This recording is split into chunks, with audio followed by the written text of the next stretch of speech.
All right, hi guys. So what tip we're going to do today is we're going to finish up Unit 2 talking about the progressive era. And I think I've also called this New Nationalism, which was how Woodrow Wilson styled it. But with the idea of the progressive era, which if we want to put dates on it, let's maybe say 1901 to 1916, go from when Theodore Roosevelt becomes president to when uh, Woodrow Wilson starts to get, more and more distracted by foreign affairs, specifically World War One, which is what we're going to pick up with Unit 2. I do apologize. I'm going to try to be animated, and I'm sure you guys have heard, this is coming right after, I'm recording this just after hearing that today at Stillwater's OSU's homecoming parade, a drunk driver at 10:30 in the morning just decided to smash into a bunch of parade watchers, killed 3 people, 27 injured, and it's just, how could people be so stupid? So I'll try to keep jokes, but I did want to at least get this so you could actually have a chance to look over it, well before your exam, which will be on Tuesday. If we want to look with the progressive era, part of it is, what the progressive era, it's kind of this catch-all term in the sense of people who want reform, the push to try to fix social ills. Progressive thought is the idea that society has problems that can be fixed. Whereas the Gilded Age was to take those problems and push them out of social consciousness and think of things, remember, such as social Darwinism, that if you were poor, it's your own stupid fault. Now the progressive era want to say, no, there are good, valid reasons that you're poor. And more than that, it's society and maybe even government's responsibility to try to help you, or at least try to fix those problems. It's also going to see the shift away from the upper elites to more the middle and lower classes, and that's probably best surmised with this guy, Henry Ford, and his Model T. Because what Henry Ford wants to do is, by 1901, the economy, it's turned around. We've got full employment. Farm prices are up. The economy has turned around from the Panic of 1893. Everything is booming now, especially in the wake. I'm going to adjust my camera there. Especially in the wake of, the wars of empire, stuff like that. We're going to see more and more business and technological innovations. I mean, that from the Gilded Age just continues through today. And so in 1903, we're going to see the Ford Motor Company incorporated by Henry Ford. And for Ford, what he wanted to do was build a car affordable for the common man. In the late 1800s, you have some automobiles. Right now, you have what's called the Association of Automobile Manufacturers. And what they would do is they kept car prices up, and cars were luxury items for the rich. Like if you owned a car, you never even drove it, you hired a chauffeur. It's a status symbol. But Henry Ford wants to build a car so cheap that the average American can buy one. So in 1908, he introduces his no bones Model T. It's a really basic, cheap, affordable car. And it only costs $850 only. It's still really expensive for this day and age, and he only sells 11,000. But what he does, he adopts mass production methods. And mass production means that you can build more cars quicker and cheaper. Mass production, in the late 1890s, if you're building a car, you would have 5 guys and they would build that car. Each one of them knew how to build a car. They're working as a team. The problem is it's slow, it's complex. These guys are taskmasters. You have to pay them quite a bit. But with mass production, and then in 1913 with the assembly line, what you would do is you would have a line, say this is my workstation. And here comes a headlight. I build that headlight. It then moves to the next station. Here comes the next. I build that headlight, moves to the next station, on and on and on and on and on. All I do is build headlights. I make a ton of them. The guy next to me, he might, do something else with that. Or another guy on an assembly line might build hubcaps, say. And the idea is you mass produce a bunch of parts so that then at the end of the day you can have people just assemble the car instead of build the car. Now this, on the one hand, it's going to drive wages down because no longer do we really need skilled labor. If I just need to know how to build a headlight, you don't have to pay me as much as a guy who knows how to build an entire car. But we see the payoff. 248,000 cars sold in 1914 alone. The price drops to around $400. And for the first time, many Americans can actually buy, own, and drive cars. And we're going to get away from a situation, and it might be anecdotal, but it's funny nonetheless, where I want to say around 1902, two cars in the whole state of Wisconsin, and they crash into each other. Now we can have it where by the 1920s, most American families will have at least one automobile. It's because they're now much more affordable. Now, that being said, wages don't keep pace.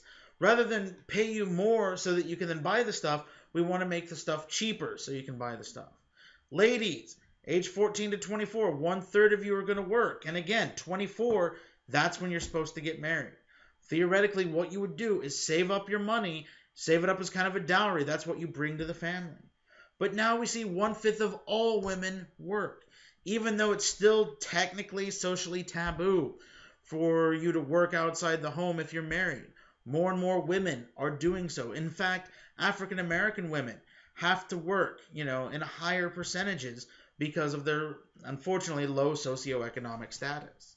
Now, the thing is, by doing this, we're going to see divorce rates rise, the birth rate drops. We're going to see a lot of literature saying how this is going to destroy the modern American family. Again, we live in the era of what would be called the separate spheres. The idea that, I make jokes about my wife, I love her, but, if this were separate spheres, my job would be I do the work outside the home. I earn the money. I would be the breadwinner. Then when I came home, she would run the house. She would supervise the children, which thank God we don't have yet. She supervises the children, and the idea is I don't tell her what to do in the home. She doesn't dare to tell me what I do in the work sphere. And if I have to cross in to managing the home, it makes me less of a man. If she has to go out and work, it makes her less of a woman. And so there's this really entrenched notion, and for the first time we start seeing that being chipped away because women are now having to work outside the workforce or outside the home. As wages fall, more and more women have to work. We're also going to see that children, still about 20%, 5 to 15, are holding full-time jobs, 40 to 60 hours a week, 10 hours a day. And this really will not change until the 1930s. And it takes really until the New Deal before we get things such as maternity leave or infancy protection or the abolition of child labor. Also understand with female labor, it also came at a cost because society was very sexist. And there was the belief that, women, if you have the ability to go take breaks or whatever, that's what you're going to do. Because, men don't want to take breaks. We're not lazy slackers or anything.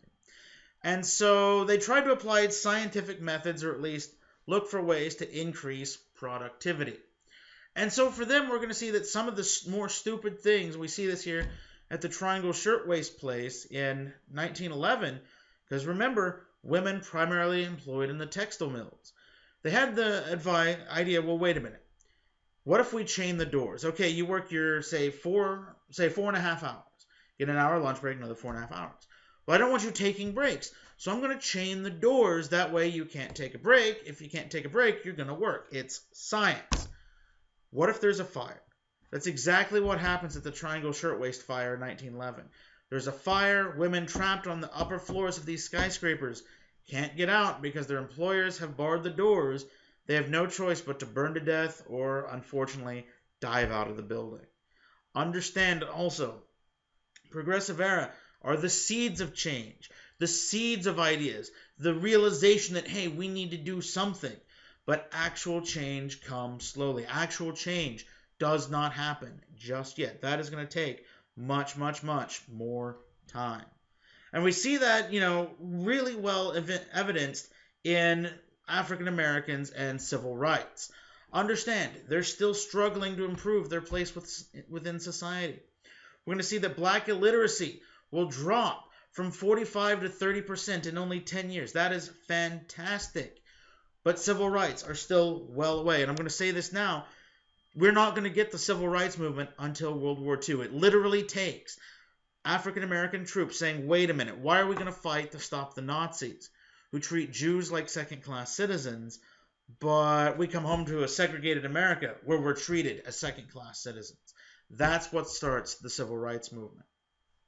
We see, however, People don't want to wait that long, but we have two radically differing approaches espoused by these men, Booker T. Washington on the left and W.E.B. Du Bois on the right. Booker T. Washington, of which there are numbers of high schools all throughout the United States named after him. There's one in Tulsa. In his Atlantic Compromise speech of 1895, what he says is that, look, if we go too quickly, there might be a white backlash. We don't want a race war. We don't want to risk problems. We need to go slowly. Let's learn to read. Let's try to get better jobs. Let's try to improve our socioeconomic status while we can. But let's not go so fast that we trigger a white-black backlash. He realized that, segregation, which, by the way, he's saying this 1 year before Plessy v. Ferguson. He realizes that, this is coming at a time when, the whole point of segregation, the whole point of sharecropping, the whole point of the black codes is separation of the races. He realizes that integration is a long way off, and he wants a fairly slow thing just to ensure nothing bad happens. But Du Bois rejects this. He says, look, it's been in 1905, he starts the Niagara movement. And he says basically, look, it's been 40 years since the abolition of slavery. When do we get full social integration? When do we get equal rights? Instead of at some mythical point in the future, we need to work and establish it now. And in that idea, we're going to see in 4 years, in 1909, the NAACP will be established. But again, only limited success. And the thing is, Americans are not receptive to this. Our eyes are not open as a nation to the problems of racial inequality. And it's going to take World War II. Remember, desegregation does not start, not end, not happen, but start until 1954 with Brown v. Board of Education of Topeka. We'll come back to that later. But understand what we're saying again with the progressive. It's the seeds. It's that we now have the awareness of the problem. I have no idea what this is. I'm trying to do something with my hands to make it at least somewhat interesting. The progressive era are the beginnings of societal awareness of problems, but it is not in itself the fixing of those problems. And we're going to see also, again, more and more cause with the unions, including guys like these, the International Workers of the World, the Wobblies, who these are probably the most famous union of the era because, they wanted everybody in the union. White, black, man, woman, they didn't care. They also want societal revolution. They realized, look, you're not going to have full equality of workers and employers without a societal revolution. But so you could also say these guys are also sort of socialist. But if we look, here's my mouse pointer, we're going to see these are also the most hatred of the IWW, or the worker, of the unions. I'll spit it out in a second. Look how he's portrayed here. It's somewhat menacing, the fist drawn back.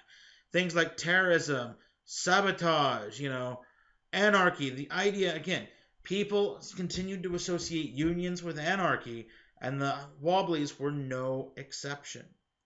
Now, the Wobblies are not the most influential, but they are the most feared and probably the ones that everybody remembers. And we need unions because we're seeing more and more immigrants. Remember, this is still the height of that new immigration of 8.4 million people coming in from Eastern Europe. We're going to see assembly lines, again, reducing cost and as such causing lower and lower wages. People want to make the goods cost less so more people buy them. And spoiler, here's coming for the Great Depression. But they lower your wages so that you then can't buy the goods. Problematic. We're going to see strikes continue. We're going to see the rise of absenteeism. The idea of, I don't want to strike, but I'm just not going to show up. If I'm not paid enough for my employment, why even bother? If we look, by 1904, the AFL, the American Federation of Labor, will boast 1.7 million members.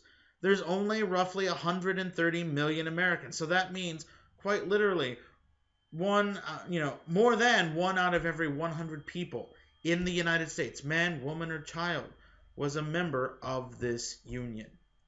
We're also in 1905, that next year, going to see the Wobblies. And the issue with the Wobblies is they become so scary for most Americans because they do want a societal revolution. They're going to be banned around 1919. And during the Cold War era, the McCarthy era, you could be called to testify up before Congress. And if you were a member of the IWW back in the 1910s, you could be blacklisted in the 1950s and not get a job. That's how scary people see this. And not sure how I just did that, but there we go.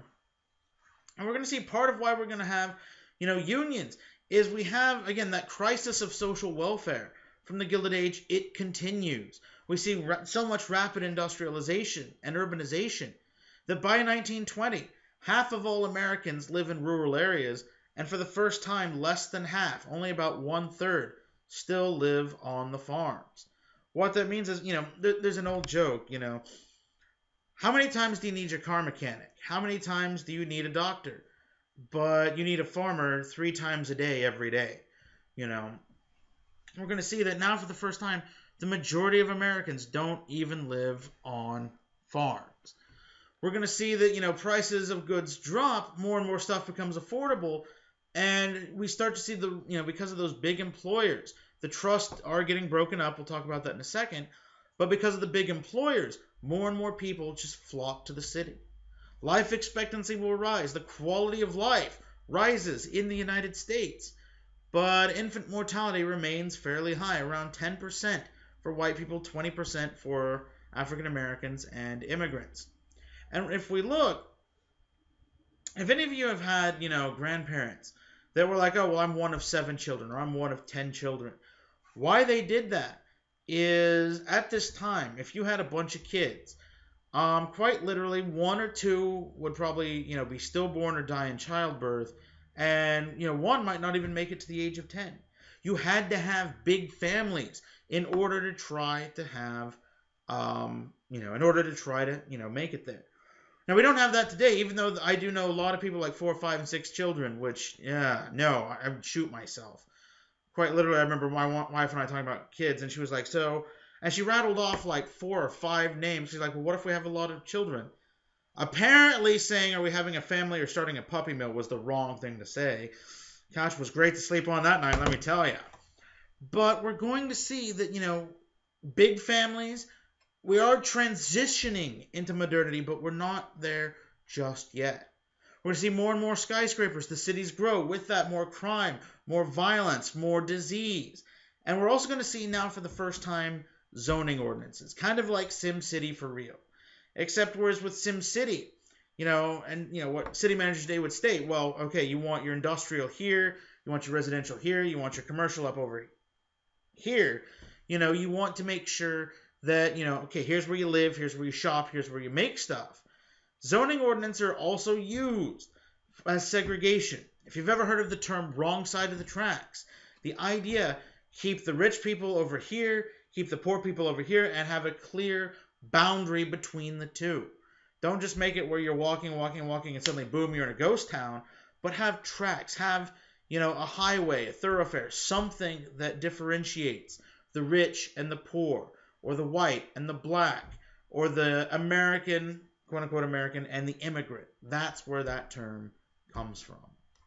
So hopefully you're getting the picture that there's a lot of improvement, a lot of reform, a lot of application of science, junk though it may have been, but much like the Gilded Age, there is still stuff, rotten stuff just at the core. Enter these guys, the muckrakers. People like Ida Tarbell on the left or Lincoln Steffens on the right. These guys are the investigative journalists of their day. And you go to Walmart and you've got, the tabloid magazines and, the ones like, oh, better dress tips, how to please your man in bed, the stuff that I show my wife and then just get the evil eye, Nobody reads those things. But in the 1910s, the tabloids were often written by we'll call the muckrakers. These are people that, they're called muckrakers. The term is coined by Theodore Roosevelt, that go and dig up the muck on people. Muck being in a barn or wherever a cow poops, it mixed with grass, and it's, bleh. They're shit diggers, basically, in a less PC, term. And the thing is, they would write in these tabloids about, look, hey, here's what this company is doing, or hey, here's what this person is doing. And these guys, people actually read the tabloids, it made an impact, and people paid attention to them. They will start to spawn a lot of the changes in society. Some Lincoln Steffens, Tweed Days in St. Louis, talk about Boss Tweed, talk about those political bosses. History of the Standard Oil Company by Ida Tarbell, which helps in some of the lawsuits, which will eventually lead in the early 1900s to the dissolution of the Standard Oil Trust. It actually will come crashing down. Or the most famous, written by this guy, Upton Sinclair, The Jungle. A lot of high school kids used to read it. In my U.S. since 1865 classes, I usually have students read this. What he does, and it comes out first as a serial and then as a novel, he starts to try to write about, okay, hey, here's the plight of immigrants moving to the United States. He talks about the problems of adjusting to American life, the problems of trying to get a job, the problems where, these people would literally get screwed over because landlords would, say, hey, here's a house, blah, blah, blah, here's payment. Okay, they rent a house, but the house isn't as advertised, it's falling apart, there would be hidden payments, all of this just horrible stuff. But people only remember one thing. They remember how the guy gets a job at a meat packing plant in Chicago. And he talks about the horrible conditions. Nobody washes their hands. Nobody does stuff. There's flies, there's maggots on the meat that would be brushed off before it would be processed. Or if somebody, got their fingers chopped off, just throw it in the vat with the sausage. You don't file complaints, you don't clean any of that. Supposedly good old TR, Teddy Roosevelt over here, reads this, throws up all over himself, and then, starts an investigation which leads to the meat scandal of 1906. And we'll talk about that here in just a second. But understand, with the muckrakers, what happens is it actually, these guys actually become agents for social change. Roosevelt doesn't like them. Understand that all, right now. But he's not above using them to try to get Congress to do something. If Congress doesn't want to pass, say, the Pure Food and Drug Act, which, by the way, and I don't have a water bottle with me, but if you've got a water bottle, look at it sometime. What are the ingredients? It might not just be water. Look at Dasani. It's water, magnesium sulfate, something else. They have to tell you that. They have to tell you where it's made. Here in, 1906, you could literally... I hope somebody here has seen A Million Ways to Die in the West. I love that movie. Fantastic. If anybody wants to do that for the paper, please, by all means. But the guy, Seth MacFarlane's looking, he's like, this has flannel. Why does this have a piece of shirt in it? The guy goes, science. Quite literally, nobody has to tell you what's in your stuff. Nobody has to tell you why it's in there. They just, can say, they could quite literally, as far as medicine, say this cures cancer, and if it kills you, it sucks to be you. Or in the case of what we see with the jungle, yeah, this is a hot dog. Never mind, it's got some old creepy dude's finger in it. Which every time I read that, I just imagine the last scene. Well, not the last scene, but the last bit of the original Naked Gun movie where Ricardo Montalban bites the hot dog and finds the guy's, ring and finger in there. Here's the thing. The Progressive Era, this is probably the most effective stuff. It's because now what happens? Roosevelt reads this. Roosevelt gets sick. Roosevelt then uses the muckrakers. Okay, Congress might not want to pass stuff, but, all he has to do is, tell the muckrakers, go dig up stuff. The American people read this, they want change. And that's why we're going to get things such as the meat scandal. So if we want to look at progressive thought, because we've kind of set up, how it, the problems seen in society. If we want to say what the progressive movement is, and I should make this clear, you could be a Republican and be progressive, you could be a Democrat and be progressive. Progressive thought did not know party lines. It's the idea that, there are societal ills that need to be cured, that you need to reform politics, you need to improve cities, and you need to do this through politics, through culture, and through intellectual writings. You need art, you need music, you need political reform, you need all of this actual stuff. You're gonna, there's gonna be some new expression in the arts and literature. The muckrakers start publishing novels. The Jungle becomes a bestseller. Intellectually, we want social sciences. We want to move away from religion. If we look at human history, it had been dominated by religion up through, let's say, the 1600s. Then you get the Enlightenment. And the Enlightenment started this, drive away from religion. But then you get the Great Awakening, and religion comes back into the forethought. The progressives want more social sciences. They're not atheists. They don't want to not believe in God, but they do want to say, look, science offers a better reason. Don't look to the Bible for your answers. Look to science for the answers. Along with that, we're going to see things like the creation of professional organizations. Things like the American Medical Association. Let's have, doctors talk about new treatments, new surgeries. The American Historical Association, things like that. And the idea, if we want to really sum up the idea of progressivism, is that society itself could come together, all parts of it, rich and poor, high class, low class, black and white. Whereas the Gilded Age wanted to push poor people out of the narrative and just focus on the robber barons. The progressives said, look, society has a duty to itself. There's, aspects all over society that we all need to come together. And with that, we're also going to see, groups, again, poor people. We're going to see the rise of things like the settlement houses, stuff like that. We're going to see the social justice movement, which sought to increase social workers, deal with problems. Specifically, why are low people, why are poor people incarcerated more than everybody else? How do we help low-income families? Let's try to get a minimum wage. There's also, the WCTU, the Women's Christian Temperance Union, organizes a purity crusade and finally succeeds in banning alcohol nationwide.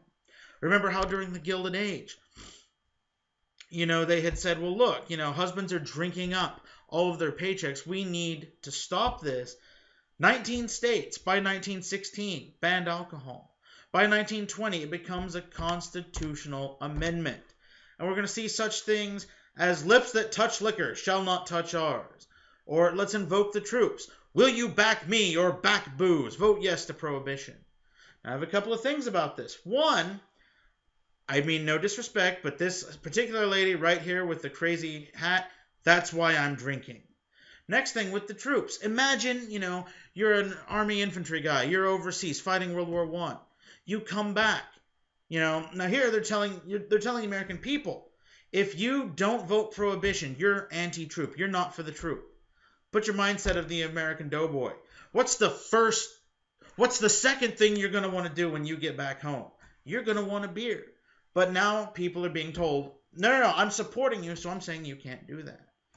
This is women's reaction. Men's reaction, we have our priorities. We want beer. I'm not encouraging underage drinking, but hey, if you're overage, crack a beer to this lecture. That is perfectly fine to me. Jumping back, one too many. We're also going to see, women's suffrage. Remember, in the West, in some states allow women to vote. After 1916, when Woodrow Wilson sees that women, by and large, are voting Democratic, he pushes for that constitutional amendment. And we're going to see that, women, how long must women wait for liberty? Women push and get the right to vote. Now, this is fantastic. But this also leads to a problem in the sense that, women, historically, women's issues had been fairly singular. We see women really get involved in politics with the abolitionist movement back in the 1830s. Then once that stops, we see it then fork off to suffrage and temperance. But then getting both of these at the same time, the women's movement falls apart. We're going to see things they don't advocate for equal pay or equal rights or anything like that.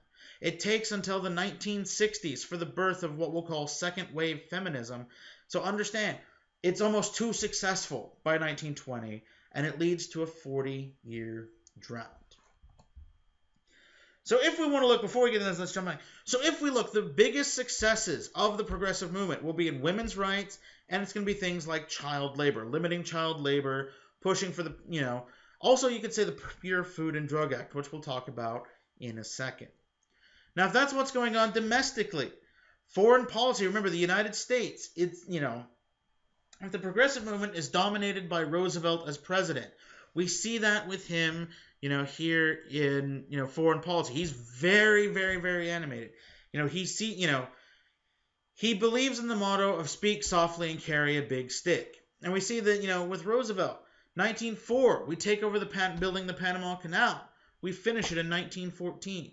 It is large, it's arduous, it costs, a lot of lives, but now the United States can shift its navy from the Atlantic to the Pacific. Or actually, since it's a reverse image, from the Atlantic to the Pacific. We're going to see in 1904 the creation of the Roosevelt Corollary to the Monroe Doctrine. And it says that the United States has the right to intervene in the affairs of the Western Hemisphere. Specifically, if we look here, debt collector, defender, what it meant is, if you didn't pay your debts, invasion was something that could happen. So if, say, Santo Domingo, over here on the left, didn't pay its debts to Britain, Britain could invade the country until it paid its debts. Roosevelt says that no, we can assume those debts, that we are the ones who get to do that because we don't want a foreign power near us. So under this, we're going to establish, more or less police actions all through the Caribbean. We're going to have protectorates. Quite literally, this is the birth of Team America World Police. And for all you kids out there, Matt Damon. All right, I had. If you don't know what that is, watch Team America. If you still don't know, then, why are you in this class? Move on. So what we start to see is we start to intervene in all of these nations. It starts in 1904. I mean, we're going to do this till the 1920s. We're going to bomb Nicaragua in 1923. We're going to send troops ashore in Mexico in 1914. In, 1906 through 1908, various, Caribbean countries will be invaded by the United States. We give it back, but it's just like, okay, we're going to set up your government to ensure stability. In addition, he takes a really, really active interest in the military. For those of you that are hunters or rifles, if you know of the 1903 Springfield, when the U.S. Army adopts a new rifle in 1903, they had to send it to Roosevelt for him to sign off on it. And it had at the time what was called a round rod bayonet. To try to make the soldiers' pack lighter, instead of having a knife bayonet, like, what we, use now, what they did is in the rifle, it was just this little tiny rod, imagine like a glorified pencil, that you would slide out, lock, and that's what you would use to stab an enemy soldier. Roosevelt looked at this in 1903 and said, I like the rifle, but this bayonet is, quote, as worthless of an invention as has ever been devised. 2 years later, the Army came out with a new bayonet for the rifle. That's how much influence Roosevelt wielded. We're also going to see the sailing of the Great White Fleet between 1907 and 1909, because what he wants to do is project military power all across the world. In this sailing, he wants to send the American fleet to Japan, then to China, then to India, then around to Europe, and then back to the United States. It's called the Great White Fleet because American ships, these, by the way, are battleships, would be painted in what was called buff and gold, white hulls, gold, superstructure. But the fact is, it's expensive. It doesn't do anything. It's not wartime. This is mobilizing the American fleet in peacetime. Congress doesn't want to do it. So what good old Teddy Roosevelt here does is say, okay, well, we have enough money appropriated for them to make half the trip. So he sends the fleet to Japan. And he tells Congress, well, I guess you're going to have to pay to get them home. Otherwise, Japan gets a lot of shiny new battleships. He's purposefully overrides Congress and does what he wants. He expands the power of the presidency, but in doing so, shows that now that we are a world power. Remember, 1900, we have the third largest navy, so that in 1907, we're going to show we can project that navy all over the world. That, if we don't like what's going on in Europe, we can send military stuff. If we don't like what's going on in Africa, we can send military stuff. If we don't like what's in Asia, we can send military stuff. For foreign policy, that's going to wrap it up until we get to the punitive exhibition, which we'll pick up next lecture with the origins of the origins of World War I. But continuing with the progressive era, we're going to skip a couple of slides here because it's not going to be on the test, which your test does go up through this lecture. What we're going to see is, Roosevelt saw himself as the trust buster because Roosevelt didn't like what the big companies were doing. Now, Roosevelt is Republican. Roosevelt does like business. But for Roosevelt, he believed that unrestricted capitalism bred socialism. The idea that, capitalism on its own will shift to the employers, not the employees. It will shift to the producers, not the consumers. That would lead to socialism. So he said, look, we need to have limits. So what he wants to do is break up those big corporations and try to force free trade, try to force competition. He uses the Sherman Antitrust Act, which says those large corporations cannot exist. He then creates a Department of Commerce and Labor in 1903 to begin looking at what's going on, looking at how employers treated employees. And he used the muckrakers, things like Ida Tarbell's History of Standard Oil. So we're going to see that, while U.S. Steel, which is what happens after J.P. Morgan buys out Carnegie Steel, that continues because we need steel for the Panama Canal. We need steel for ships. Things like Standard Oil, which were seen as the world's most evil company. Yeah, there was one before Walmart. It gets broken up. Now, understand, this radically increases the power of the government. This is the first real challenge to laissez-faire economics. Understand again, Roosevelt doesn't necessarily believe in big government, but realizes something has to be done in order to curtail socialism. For him, the socialists, guys like the Wobblies, or the American Socialist Policy, or Eugene V. Debs, they are the main threats to American society. Now, what we're going to see is, although he saw himself as a trust buster, Standard Oil is about the only one really taken down. He doesn't really dismantle the large corporations. But what he does say is, look, I can do this if you guys don't stop. If you guys don't play ball, I will break up your corporations. His successor, William Howard Taft, he is going to be the real trust buster. Roosevelt gets the reputation because Roosevelt said, look, you're not getting any bigger under my watch. What Roosevelt is really good at, though, is what's going to be called the square deal. And it comes from a 1902 coal strike. What happens in May 1902?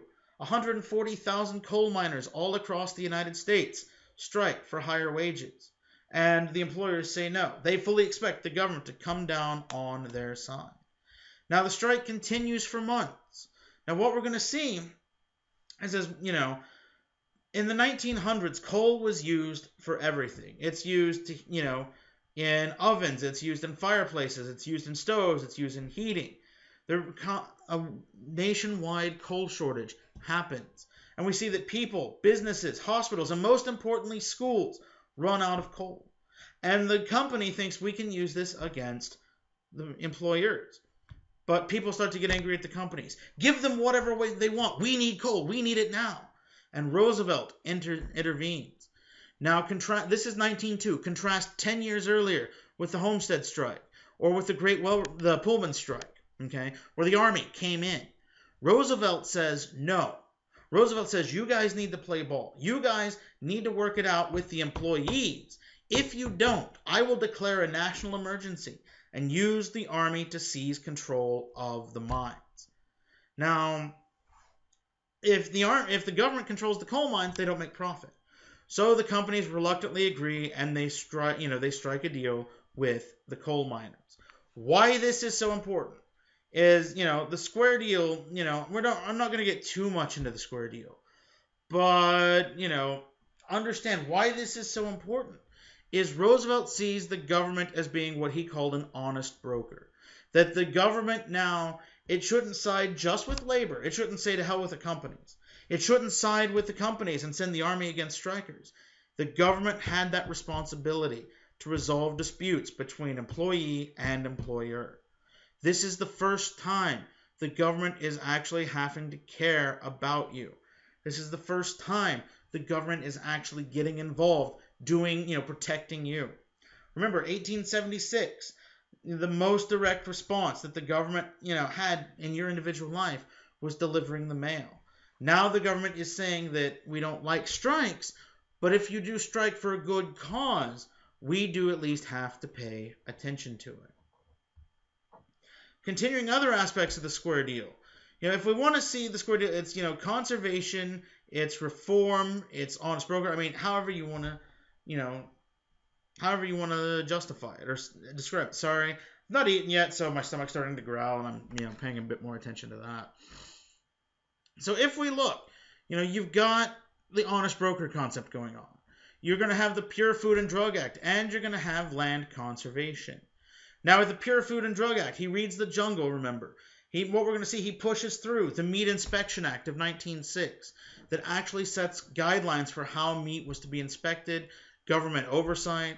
It's then enhanced the Pure Food and Drug Act. Now druggists have to tell ingredients. They have to ban the sale of stuff that's, not true, that says it cures cancer, but it's not. Hey, I just wondered, does this mean the cocaine toothache drops have to go away? Because I don't think that cures toothache. But anyways, and also, meat and drugs have to be inspected, checked, verified. Go to Walmart or your butcher shop. I presume those things still exist. Grade A eggs or FDA inspected. This is where it comes from. Now the government has to check the food to make sure it's safe, to make sure that what you eat does not kill you. We're also going to see Roosevelt becomes a bit, really big into land conservation. He wants to create a national park system. He wants to do all of this stuff to preserve and conserve aspects of Americana and the Old West, things like that. Remember, there's no frontier line. He also wants to protect animals, have national zoos. That being said, when I say protect animals, I mean he wants to conserve them so he can shoot them. He's a really big avid hunter. He loves to go on these huge hunting trips. He will shoot bears and have them stuffed for the Smithsonian. But he also believes that, it's both that, but also he believes it needs to be conserved to be passed forward and down to other generations. With that, bringing America into modernity, there is starting to be that nostalgia of the way things had been will no longer happen again. And they realize America is on the verge of a tipping point. I was going to talk about Taft and trust busting, but I'm not going to put it on the test, so meh. But with Taft, a couple of things I do want you to remember is that Taft does preside over the passing of an income tax in 1913. It is a progressive measure, and why we need it is, remember, the government had historically got stuff based off the tariff and based off the sale of Western land. There's not that much Western land to sell anymore. Okay, sure, it's there, but if you don't like taxes, if you're a true Rand Paul fan, abolish the IRS. Here's my question. How much land are you going to buy to give the government revenue? There's also, through the tariff. Well, today we like cheap Chinese products. How high of a tariff are you going to agree to put on that Chinese product, doubling its price, 2, 3, 4 times so the government gets more money? Understand, if the government's not getting revenue from sales, the government has to get it somewhere else. And I want to debunk that meme. There's that Facebook meme, well, the government didn't have, you know what, I'm actually going to find that meme. Hang on, wait 1 second, All right, I found it, and I'm not displaying it here, but I've got it over here so I can read it. So, up until 1913, Americans kept all of their earnings. Despite this, we still had schools, colleges, roads, vast railroads, streets, subways, the Army, Navy, and Marine Corps who managed to win 8 wars. Tell me again why the people need to be extorted. Couple of things. 8 wars. Well, let's see. American Revolution. Well, oh yeah, we won, but you don't need taxes for that. War of 1812. We had a pretty bad economy. Mexican War. Yeah, there were taxes. They weren't income taxes, but there were taxes. Civil War. We passed an income tax. That's how we won it. Also, let's do Army, Navy, and Marine Corps. The Army, pitifully small. That's why we have to rely on volunteers. Marine Corps, quite literally, the Marine Corps had no function until the Second World War. And I say that, and I'm not trying to bash Marines, but historically, the Marines were shipboard soldiers. They really don't do much up until World War I, where all of 2 Marine regiments, 2 regiments, go overseas to France. So, yeah, the Navy, we didn't even start really building a major Navy until 1900. So here's a thought. We build a Navy, then we need an income tax to support it. Roads, built by the state, where there's state income tax. Vast railroads, most of them failed, but they're built by robber barons who screw people out of jobs.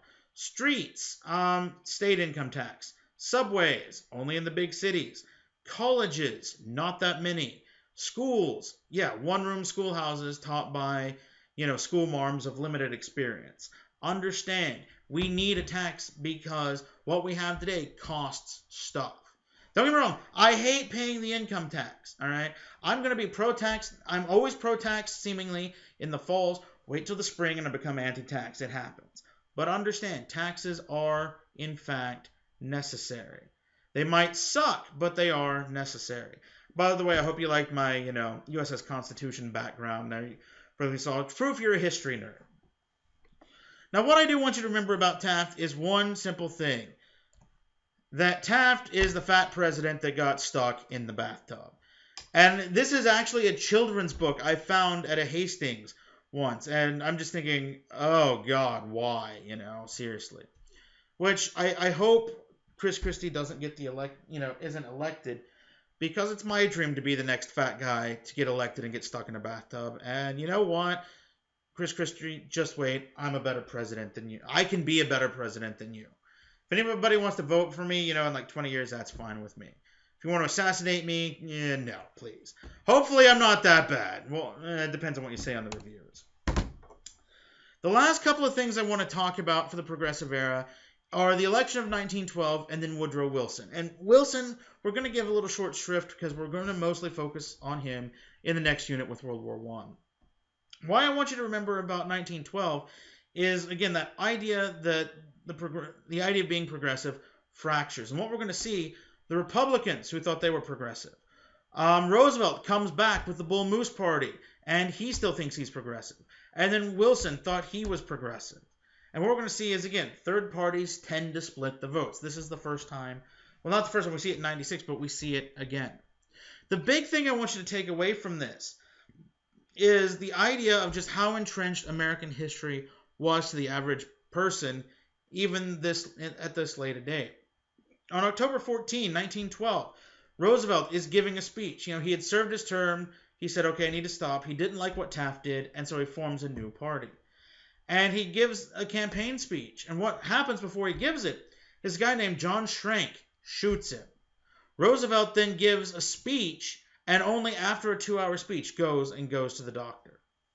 Now, Schrank shoots Roosevelt, who's probably one of the most popular presidents in American history, because he said George Washington only served 2 terms.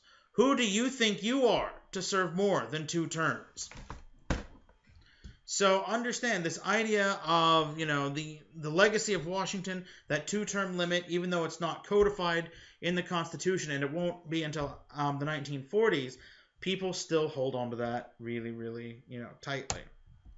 If we look at Wilson, understand, is an idealist. And for Wilson, his big thing is he believes he's progressive. He wants to do all of this stuff. And in fact, whereas, Roosevelt, the Republican, makes the government bigger, Wilson is a Democrat and wants to make the government smaller. Now, for Wilson, he wanted more individual stuff. Roosevelt called his square deal stuff new nationalism. But Wilson wants new freedom. We're going to see things like we're going to lower the tariff. We're going to try to make it easier for Americans to buy more stuff. He will preside over that income tax that, and we're going to see that, the creation of a Federal Reserve. Now, I don't want to go too much into this because understand, most of what Roosevelt did, Wilson himself will have to continue because Wilson, 1914 starts looking, what's going on in Europe because the Great War breaks out. And then in 1916, when it's blatantly obvious the United States will come in at some point, he gets more and more and more focused. But why I do want to at least briefly touch on this is to just help you remind and understand that progressivism cut across party lines. That Wilson can put his own spin on what Roosevelt does, but it would be perfectly acceptable for Republicans and Democrats to want to do the same thing. Understand, politics was not nearly as dysfunctional in the early 20th century as it is today. Quite literally, you could, be a Roosevelt-loving Republican, say something good about, your best friend says something good about Wilson, and you're not going to defriend each other. Shock and awe. All right. Sorry, I'm just jaded as we get through. If you want something funny, I might post a link up later. If you're a little jaded about campaigns, go to YouTube and search for Honest Gil. He's a fake politician spoofing, the election cycle. But one, his ads are hilarious. But two, He has literally polled better than Jeb Bush and has raised more money than Lincoln Chafee. Now Lincoln Chafee just dropped out of the race, but Gil Fulbright, actually a fake candidate, actually raised more money than him. That's kind of sad when you think about it. All right, that's going to wrap it up for Unit 2. Monday, hopefully, I'll still post the origins of the First World War, and we'll keep going. But this is the last lecture you're going to need to know for your second exam. As always, what will happen, I'll give you the potential essay. Actually, no, sorry, you're my online class. What I'll do is on Tuesday by 10 a.m., I'll post your essay prompts. I know there's a typo in the syllabus. I'm sorry. Do 2 essays. I give you 4, do 2. I don't care what 2 you do, but, roughly 4 to 6 pages for your total document. I noticed the ones that were 3 to 4 pages, the responses 3 to 4 pages, did the best. You can do it in 2 pages, but remember, detail, detail, detail. Be as specific as possible. For the IDs, starting at the same time, I'll open up the quiz. It'll randomly generate an ID list. You'll have about 20 to 25 minutes to just answer 5 as quickly and thoroughly as you can. Remember, you will need that Respond US lockdown browser. If that doesn't work, let me know. We'll find you a campus, on site, or I'll give you an old traditional, paper ID exam if you're in Stillwater. As always, if you have questions, let me know. Whatever I can do to help. Stay safe out there. Take it easy. Good luck in the exam. And I'll see you in the trenches of World War I. Bye-bye.